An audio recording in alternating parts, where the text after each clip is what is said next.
Xitay hökümeti atalmış Uyğur Avtonom rayonluq Maarif nazaratining sobiq naziri Sattar Savod bilan Adliya nazaratining sobiq naziri Sherzod Bowdunni bölgünçilik jinoyati bilan ayblab 2 yil kechiktirib ijro qilinadigan o'lim jazosiga hukm qilgan edi. Xitoyning qonuni bo'yicha bunday jinoyatchilarning 2 yil ichida ifodasi yaxshi bo'lsa, jazosi yengillab, muddatsiz qamoqqa hukm qilinganligi ma'lum. Atalmış Uyğur Avtonom rayonluq sud mahkamasining e'lon qilishicha, Sherzod Bowdun Sharqi Turkiston islom harakati bilan aloqa o'rnatgan yerlik diniy asabiy kuchlarga yordam bergan. Sattar Savod milliy bilgunchilik inga paydo qiladigan darslik kitob tuzishga yetakchilik qilgan va bu kitoblar Uyg'urlarni 13 yil zaharlagan deyilgan.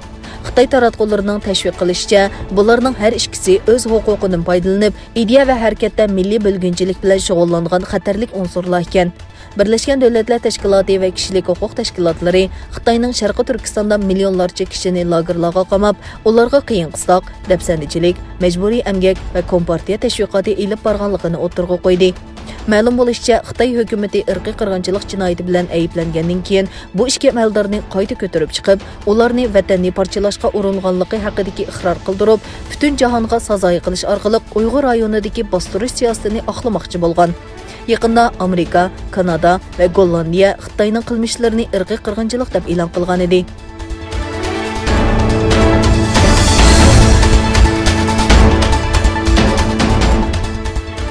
Türkiye İyi Partiyasının reisi Meral Akşener ve Ankara şehrinin şehir başlığı Mansur Yavaş'ның 5 aprel ijtimoiy taratquv orqali Barin vaqasining 31 yilligini xotirlashi Xitoyning Anqaradagi bosh elchixonasining tahdid silishiga uchirdi.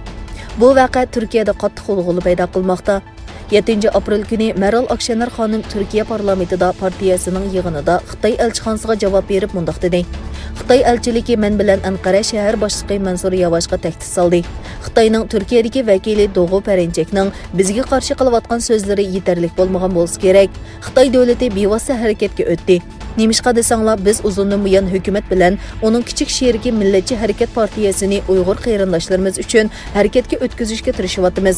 Chunki Sharqi Turkistonda yuz berayotgan insonlik tragediyasi oldida qarab turmadik va buningdan keyin sukut qilib turmaymiz.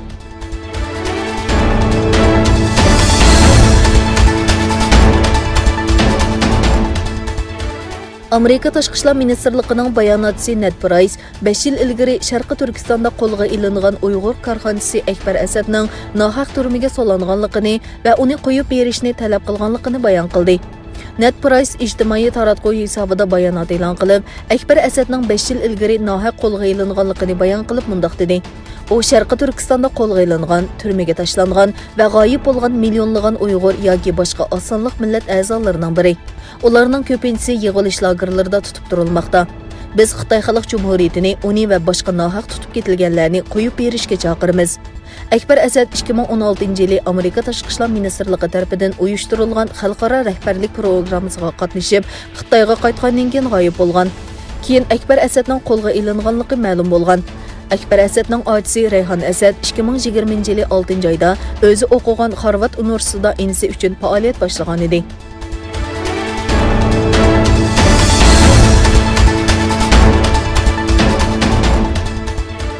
Nigeriyaning g'arbiy janubidagi Osun o'lkasida 2 Xitoy fuqarosi qon ishchisi tutqun qilingan.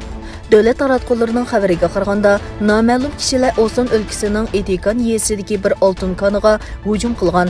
Hujumda 2 Xitoy qon ishchisi tutqun qilingan, oltin kondagi 2 amonlik saqlovchi yaralangan. 2 oy ilgari Osun o'lkasida qurolli unsurlarning hujumida 3 Xitoy tutqun qilingan va bir amonlik saqlovchi o'ldirilgan. Nigeriyadagi nurg'un shtatlarda to'lam uchun tutqun qilish jinoyatiga o'lim jazosi ijro qilingan bo'lsa-mu, ammo bu xil voqealarning oldini olib bo'lolmagan.